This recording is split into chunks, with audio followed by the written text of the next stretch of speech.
Welcome back, everyone. First and foremost, I have to send a huge apology to you all, to our speakers who are in the breakout number 8, to all of you, the participants and attendees. We almost got through this event without any technical difficulties, but in true COVID fashion, it happened to us as well. So the only thing that I could do is laugh and try to work with our AV techs to make sure that we could get things back and up and running. So thank you for bearing with us over that time. And again, I really, truly apologize for that short technical glitch. And I know you all heard us as well. Preparing for this plenary is going to be an exciting plenary because we have some very exciting speakers. We have speakers who literally have been working hard today, doing some amazing things. You all have heard about it. But I wanted to remind you guys about one thing. With your registration, you have discount codes for the Center for Learning. With a few courses, I know that there's Housing First and some other courses. So please go back to those reminder emails about our conference and make sure that you register for the courses on our Center for Learning website before March 19th. That is the deadline, so make sure that you do it. And now I'd like to turn it over to Mr. Steve Berg, who is the National Alliances to End Homelessness, Vice President of Programs and Policy. Take it over, Steve. All right, thank you, David, and thank you to everyone who's here watching. I hope everyone has had a good time. I really personally unexpectedly feel that sense of a real gathering, even though it's all just online. So I'm hoping everyone had the same experience. This session today, we're going to talk about Congress a little bit. So the Alliance, and by that I mean all of us, have been able to demonstrate for many years that the voice of people who are homeless and the voice of people who support them can be powerful enough to make things happen, even in the halls of the United States Congress. Since the pandemic started a year ago, the impact of those voices, of our voices, has broken through to a new level. The response by all of you and thousands more to the calls for advocacy have been tremendous. What are the results? Last May, Congress included billions of dollars for homelessness programs in the CARES Act. In December, Congress passed an omnibus spending bill that included the largest one-year increase in funding for HUD's homeless assistance programs since the programs were initially ramped up over 30 years ago. They adopted legislation that filled in gaps in the system on behalf of Native Americans and homeless veterans and youth who are leaving the child welfare system. And in December, Congress put $25 billion on the table for emergency rental assistance to get people who are homeless back into homes and prevent other low-income people from losing theirs. That was in December. And then just 2 hours ago, I'm not excited about this or anything. 2 hours ago, Congress passed and sent to President Biden a rescue package, including $5 billion more for homeless assistance, $5 billion for rent vouchers, for permanent housing, and $22 billion more for emergency rental assistance. You did that, and that is some great work. So I wish we were here in a big room together and we could all give each other a hand, but give yourself a hand there, wherever you are, because that is some great work.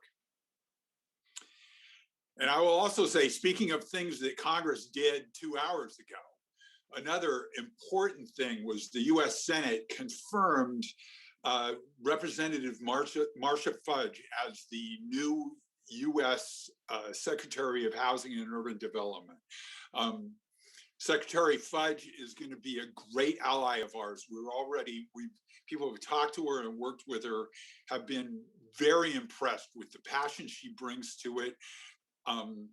We haven't worked with her much before. Housing was not her issue, but she understands the equity issues. She understands the poverty issues involved with housing, and she's taking it on in a big way. And we are excited about having her as the HUD secretary. So there is a lot more to do in order to make decent, stable housing something every American can count on.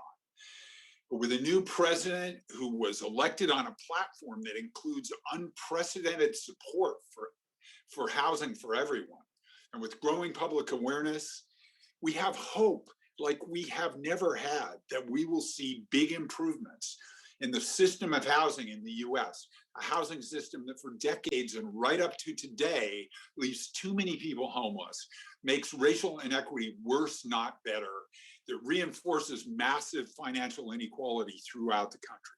We're going to fix that. I believe we are going to fix that.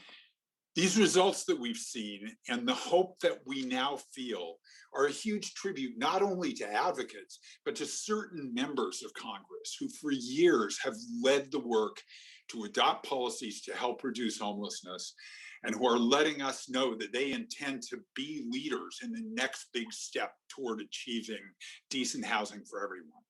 We're honored to have three of them addressing us today. So I'd like to start by introducing a longtime friend of the Alliance, a senior member of the House of Representatives from Kansas City, Missouri, who was recently named the chairman of the House Subcommittee on Housing, Community Development, and Insurance, a key position for making things happen. Former mayor of Kansas City, former chair of the Congressional Black Caucus, Representative Emanuel Cleaver.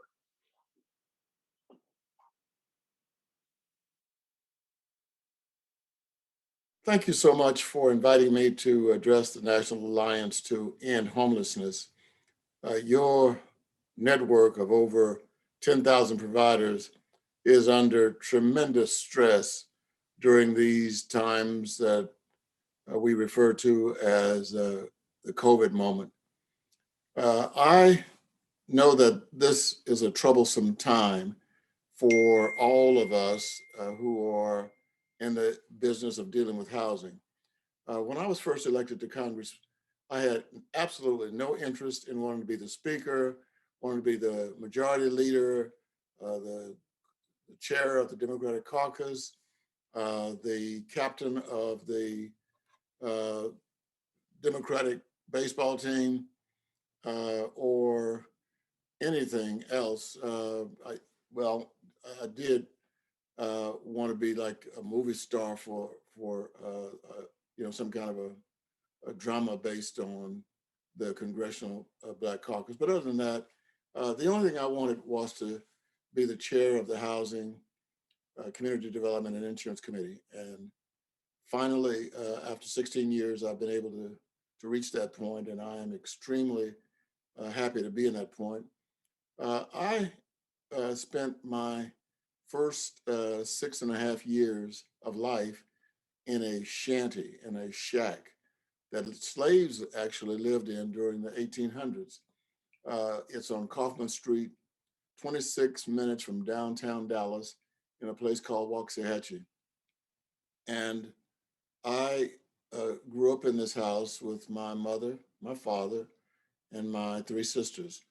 My dad worked very, very hard, but it was a tough time. And so he paid $1 a week in rent, $1 a week. And it's $20 a month also, whichever came first. And it was about worth half that. When we first moved in, we had kerosene lights, a lamp rather, and we had electricity installed maybe when I was about 3. And we had a potbelly stove in the front room. My three sisters and I slept in the other room. There were 2 rooms to the house, and our water was outside. We had an outdoor hydrant to get the water for cooking and bathing. So I grew up understanding what a house can do, what sleeping in a dry, safe, and sanitary environment can do to uplift somebody's view of themselves and the world. So I don't come to this issue of homelessness and affordable housing without having experiential knowledge or experiential baggage to bring into the discussion. I think that inside this baggage are ideas that will help. There will not be a time when I am without any new ideas to address the problems of affordable housing, which also connects with homelessness. Uh, Let me also say right now that COVID-19 did not create the problem of homelessness that we are faced with today, nor is it a problem created by fear of the COVID. Look, we had the crisis in homelessness. We had a crisis in affordable housing long before COVID was known around the dinner table. When people thought COVID was a new kind of a car that was brought out by Ford. So, um, you know, we need to understand that this is a serious, serious issue that has been around far too long for the most powerful nation militarily on the planet, for the richest nation in the world. The dollar is the universal exchange, and right now, the dollar is used in every single nation on the planet. So uh, we we can deal with this issue of homelessness. We can defeat it. Look, we just sent a ship, a rocket ship, to Mars. After encircling the red planet, they were able to parachute a rover, land rover, that is taking selfies of itself and taking photographs of the surroundings and measuring the ground. And so, if we can do all of that, you mean that we can't solve a problem in this country of providing every American who desires it a place to sleep where they can feel comfortable and free from an assault from the weather or from other humans. So we're in a battle, if you will. But as chair of this committee, I can assure you that I will put a great deal of time and energy into trying to address these problems that have been around far too long for us. Now, we do have some challenges. Uh, when I was elected mayor in Kansas City, 1991, uh, we had uh, low rental units, low cost, low rent units uh, that totaled about 6.5 million, while the number of low income residents exploded to 11.2 million. So we certainly had more individuals in need of low income or low rent housing than we could deal with. So that problem has only been exacerbated, and we have to continue to address it. And there are some solutions that I think we can put forth. But I also need to tell you that in this last stimulus that the House approved, we did successfully from our committee get $30 billion in rental and utility assistance. I think that's a big deal. And that was something that I was willing to fight over to the death, the political death. And so I've been really, really pleased that we were able to get that much money into it. And some of you will probably end up using some of those dollars to make life a little bit better for some of our less fortunate American brothers and sisters. I do want to lift up another problem. In most cities, there are organizations that go out and fight for better rental accommodations for their constituents. And there's a very, very vocal group here in Kansas City. The one thing that I think all of us are missing, and it's going to be a problem if we don't open ourselves up to a wider view, and that is mom and pop operators of apartment units are in trouble. And when many people think about landlords, they're thinking about some evil person who is preying on poor people. And there is some of that. But a large number in this country of men and women who are landlords are people who bought a fourplex. They live in one, they rent out to three, and that is the income that will drive them into their retirement years and to the end of their lives. And right now, according to a recent poll that was revealed in the New York Times, 30% of them say that they are under enormous pressure to sell because, I mean, they are, constantly having to accept forbearance on their mortgages. I mean, they have mortgages as well. And so, we have to understand that these low income landlords are in need of a lot of help. Keep in mind what's going on right now. 30% of them, as I said earlier, reported that they are under stress to sell. And the big apartment juggernauts are sitting on 300 billion uninvested dollars. 300 billion with a B, uninvested dollars. And so they're trying to take over. And that's going to be a problem. So we were able to get $5 billion of homeless relief. I feel good about that. There's much more we need to do. I look forward to working with you. I look forward to hearing your ideas. I also look forward in a better time when we might be able to meet together in Washington. So thank you for what you're doing. Actually, in my real life, I'm a United Methodist pastor, and what you are doing is God's work.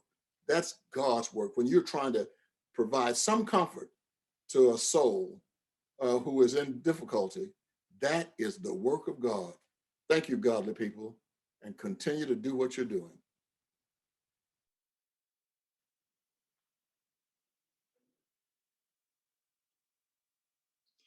Well, thank you, Representative Cleaver. And we are also very much looking forward to working with you and getting some big things done. Next, I'm very happy to introduce someone we all know and admire deeply. Her work for justice began in Los Angeles, extended to the California State Legislature in Sacramento, and then in 1991 to the US Congress, where she worked her way up to where she is now the chairwoman of the House Committee on Financial Services, with jurisdiction over all federal housing programs, a fierce advocate for all of us. Representative Maxine Waters. Well, thank you very, very much for those very kind words. I'm delighted to be with you this afternoon. We just left an enrolling ceremony where, Schumer and Nancy Pelosi and the chairs of the relevant committees from the Senate and the House joined in a happy celebration of having just passed the president's rescue plan. And I tell you that the more I think about what we have done, the better I feel about being a member of Congress. As a matter of fact, I reminded my colleagues this morning that really this kind of work, this kind of public policy is the reason I wanted to come to Congress.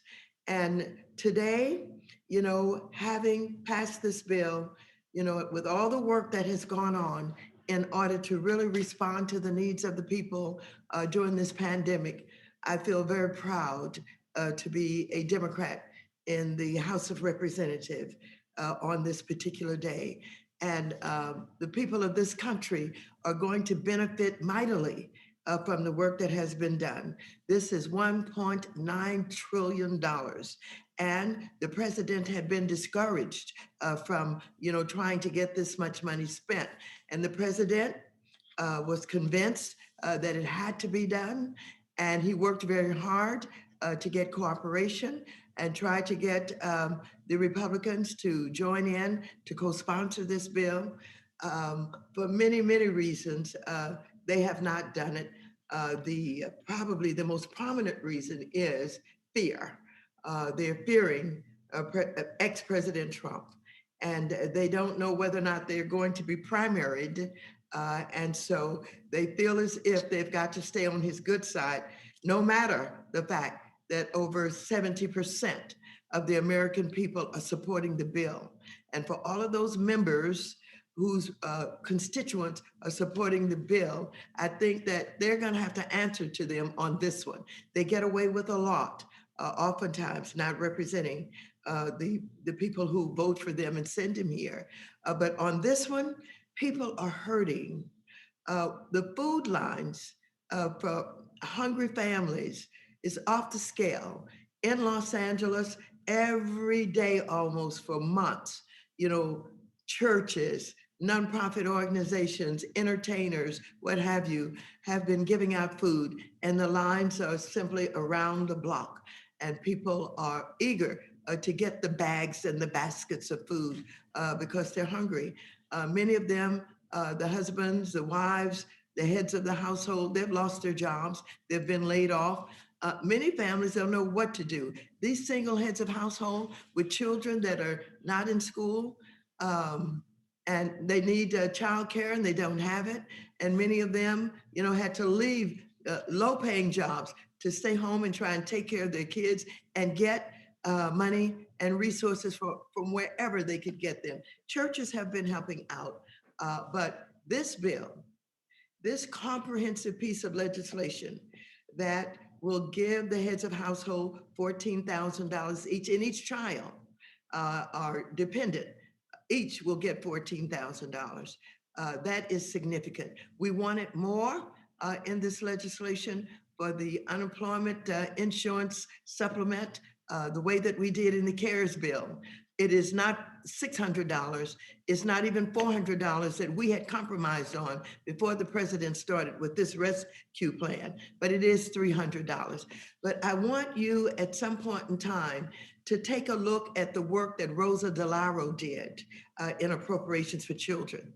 It is magnificent.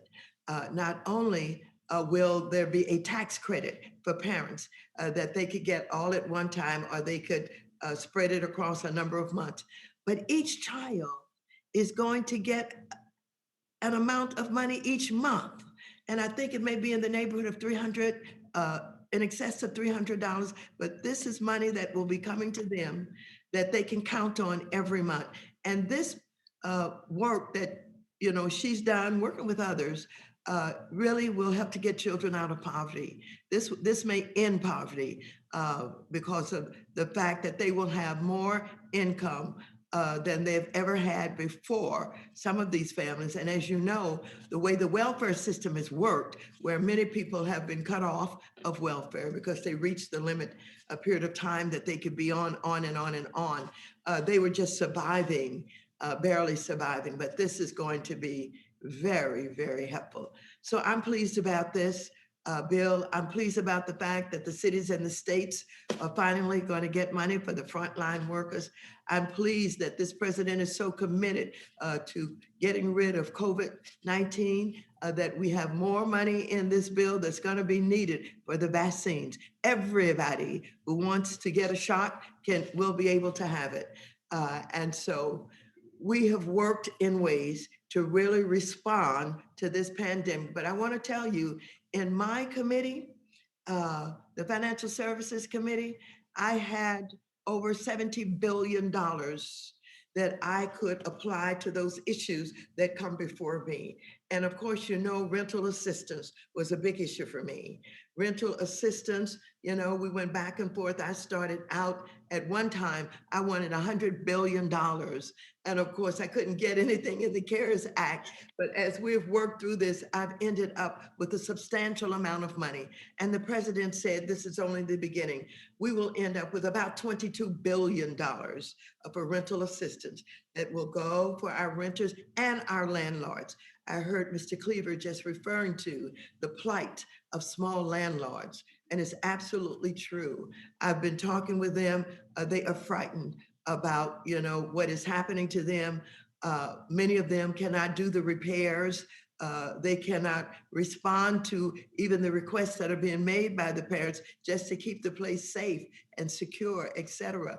And again, many of them have had to take out loans or to try and get loans because they have mortgages, some of them, but many of them, this is their retirement income, et cetera, et cetera, et cetera. So we have 22 billion for the renters and the landlords and more to come. But we also are paying utility bills and some other kinds of bills that are related to, you know, renting a unit. So in addition to that, I didn't forget the homeowners. Aside from the forbearance that we did for homeowners, I know that many of them are not going to be able to pay lump sums if they have not been able to pay their mortgage for 3-4 months or so. But I tell you, the banks have never done what they should do and could be doing for working out with these parents a way by which they can stay in their homes and not bear a lump sum exposure to, you know, they don't have the money, you know, to pay for the length of time that they've not been able to pay. But we can work with the banks, I do believe, because we certainly are going to use leverage in every way that we can to ensure that the amount owed can be put at the end of the loan. When the house is sold, so many things can be worked out, partial payments, you know, per month, et cetera, et cetera. Loan modifications, that's what they never did well. When we had the crisis that we had in 2008, I had an opportunity to work with the so-called servicers who were supposed to be doing these loan modifications, only to learn that half of them were inexperienced, they didn't know what they were doing, and they literally did not do loan modifications in the way that they can be done. But I am on top of that, and I'm going to make sure that our homeowners, in addition to the forbearance that we have done, that there is money that we've put in here, but to help pay, you know, some of the mortgage that is owed. But in addition to that, to get loan modifications so that they don't have to worry about trying to come up with lump sums of money to pay that which they've not been able to pay for 3, 4, 5 months or so. So on housing, we're doing pretty good. We took care of, as you know, our renters in public housing in the CARES bill and made sure that they were taken care of so that there was moratoriums on evictions, et cetera, et cetera. Some cities and counties also had their own moratoriums that they were able to do. I know LA County had, and I think it was money that they used from the CARES Act in some way. And the city of LA also had something that they did. So we have $5 billion in there for the homeless in this rescue plan, because in addition to whatever amount of money we allocate for homelessness, you know, in this country and in my county and in my city, it's not enough money. And so because of the homeless problem that we had prior to COVID-19, it just exploded. And in some cities, in my own city, and near my house where I live, on Vermont Avenue, in the median, they have just, you know, brought old blankets and old couches and tables or whatever they could find. And they've been living in the middle of the street, you know, with the cars on each side and the grassy areas of the medians in the middle. And it's exploded. And so, you know, I am about the business of trying to use this time now going forward to end homelessness forever. I've had this $13 billion bill that I have introduced. And of course, I could not get any help from Trump and Mnuchin and that crowd. They were not interested in that. But now we have a chance. We have this slight majority, but a majority in the House, and we have a slight majority, but the majority in the Senate, and we have a tiebreaker by the name of Kamala Harris that will help us to get our stuff on the president's desk. So I'm very pleased about all of this, and I just want you to know that when we deal with homelessness, we have got to deal with the fact that so many of the people on the street have mental disabilities. And I go and I walk through not only Skid Row downtown, but through the neighborhoods. And to tell you, most of the ones that I see appear to have mental illness. And I do know that many of them are the victims of years of drugs, starting back with the crack cocaine epidemic that we had, that, absolutely ruined their health, and they will never be able to work again. And that's something that we've got to confront. I have these people here who talk about RAD in public housing and moving people out and making them independent because get rid of public housing. We do have to have public housing. We have to have it. There are those who will never work again. There are those with disabilities. There are those who are seniors, and we must have public housing, and we must provide the kind of support services that are needed in order for them to have a halfway decent quality of life. And so I could ramble on all night about all of this, but I know that you don't want to hear me rambling. You may have some questions that you would like to ask me, and I will be happy to answer any questions that you may have. Thank you very much.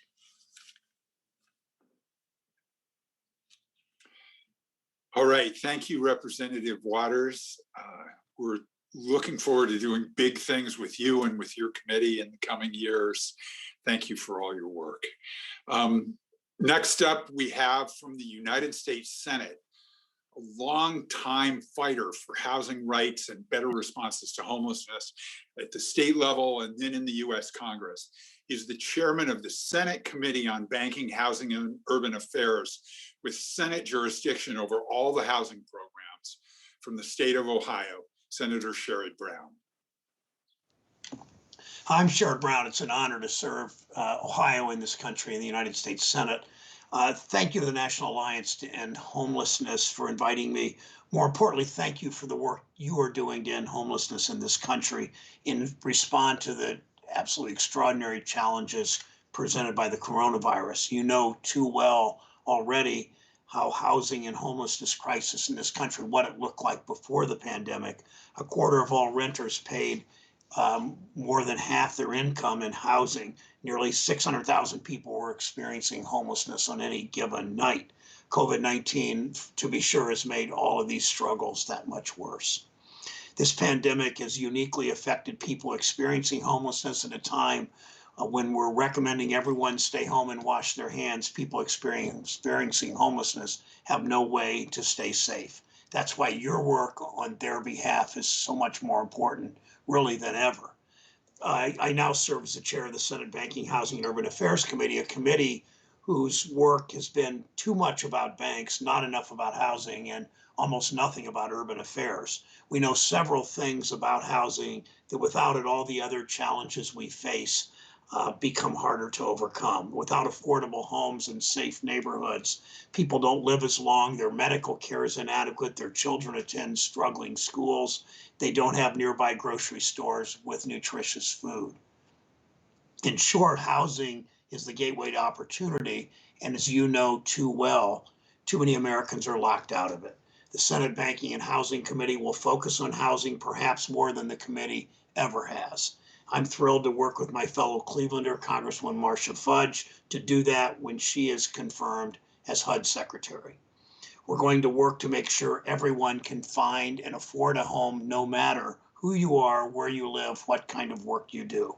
And we're going to treat housing as the civil rights issue that it is and recognize that affordable housing is critical infrastructure for our communities and our families. We know from the Black Codes to Jim Crow to redlining to the Trump administration locking in housing discrimination policies, we know what our challenge is. I look forward to working with the administration and my colleagues in Congress to actually make government work for people and deliver results. We'll work to prevent and end homelessness, to preserve and create affordable housing, to invest in low-income neighborhoods and communities of color that have been too often left behind.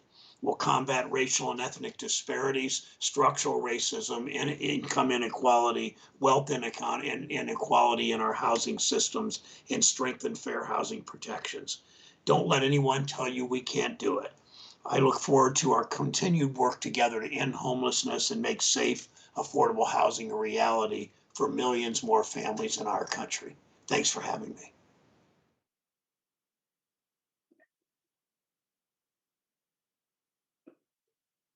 Hello, everybody, and let me extend my thanks to Chairman Brown, Chairwoman Waters, and Chairman Cleaver. What incredible advocates we have on the Hill. We're so lucky to have them, and what a wonderful day to be together with all of you when the rescue bill has passed, as Steve said, and as well the confirmation of Secretary Fudge at HUD. Before I share a few closing thoughts, I have a number of much deserved thank yous to give. First, thanks and congratulations to David Dirks, the Alliance's Director of Meetings and Events. Like for so many other organizations, the structure, the technology, and the mechanics around holding a virtual conference were pretty new to us. David was our commander-in-chief in all of that, and he did absolutely incredible job. So thank you so much. Aaron, Elliot, and Shalom also did heavy lifting and very successful lifting on the conference. Thanks also to them. And of course, our conference is an all hands on deck affair for us and something that everyone does on top of their regular work. So the deepest thanks to the entire Alliance staff, Chandra, Christina, Helen, Jackie, Jerry, John, Joy, Kay, Christy, Lindsay, Margitu, Mindy, Sharon, Steve, Teshmia, Tiana, and Tom. I think I hear thunderous applause in the background, and much deserved. I also want to thank the companies that helped us to make this all happen, JSAV and BSAV. Thank you to all our sponsors and exhibitors for their generous support. A special thank you to all of our speakers and presenters. I was listened to a record number of workshops this time, I think, since I wasn't wandering around or having meetings in the hotel. And there were really some fantastic workshops, brilliant speakers. Just so grateful to all of them and all the plenary speakers. And of course, thanks to all of you who attended. It's you who make the conference. It's been very interactive, and I've learned a lot and really appreciate you being here. I just wanted to close with a few observations that I've taken from the past 3 days. I mentioned already about the rescue bill and that we're very excited about that. We've had at the conference quite a few consumers and people who have experienced homelessness have been with us, and their voices, of course, are critical. We heard from them the tremendous sense of urgency that things really need to happen now to get people off the street and out of shelter and into homes. People are ill, they are afraid, they are hounded by law enforcement, they are cold.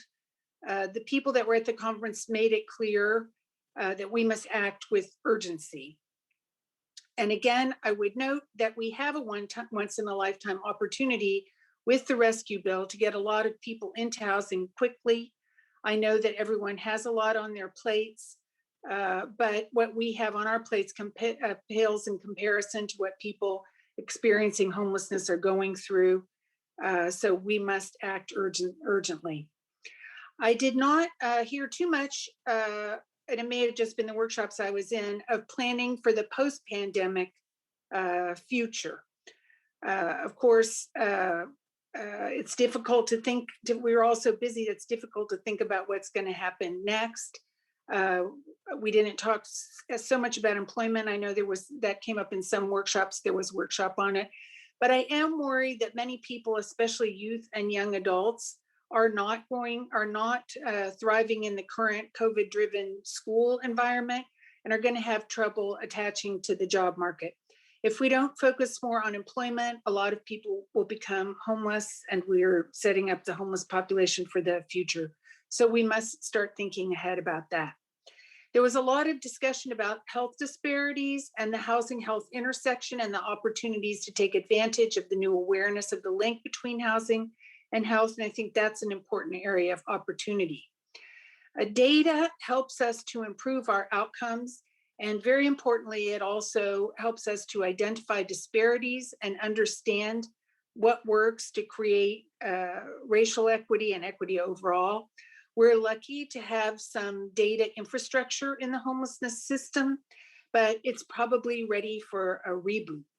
There was a lot of talk that I heard during the conference about improving the coordinated assessment process, and also about making HMIS more useful and using it more locally to make decisions, and about standardizing the point in time count. And this all needs to be done in ways that explicitly identify racial disparities and give us the information we need to dismantle long-term systemic racist and unjust policies and practices. We have, of course, a new administration, and one that is much more focused on helping people whose needs are the greatest, and on doing that in ways that build equity and justice. They've brought some bold proposals to the table, including voucher entitlement. Those bold proposals are not going to be easy to achieve, though, and all of us are going to need to be actively behind things like that would have a major impact on homelessness. Finally, I heard a lot of welcome discussion about making the homelessness system more equitable, including by ensuring that our own organizations walk the talk and better reflect the populations that we serve. During the conference, you teed up a lot of work. I know that we're all tired and that it has been a really rough year, but there is a lot more that we have to do. And as I said earlier, there are a lot of people out there who simply cannot wait for help. They're in trouble and their needs are urgent. And despite how tired we are, there are great opportunities out there to make progress. We heard about a lot of them over the past few days. We heard our elected representatives speaking about them. And many of these opportunities will have to be seized right now. We can't put off grabbing them. They won't last. So we definitely have our work cut out for us. Thank you all so much for joining us here over the past few days to share information about what's working in your communities. And thank you for your determined commitment to end homelessness. There is real solid hope for progress in front of us. And I know that you are the people that will make that hope a reality. Let us at the Alliance know how we can help. And we look forward to seeing you again in person, we hope, in the not too distant future. Thank you so much for everything that you're doing. Take good care, and we'll see you soon.